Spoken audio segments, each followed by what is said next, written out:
ब्रह्ममुरारिसुरार्चितलिङ्गं निर्मलभासितशोभितलिङ्गम् जन्मजदुःखविनाशकलिङ्गं तत्प्रणमामि सदा शिवलिङ्गम्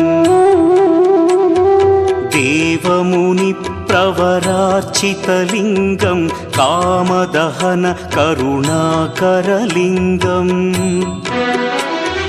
रावणदर्पविनाशकलिङ्गं तत्प्रणमामि सदा शिवलिङ्गम्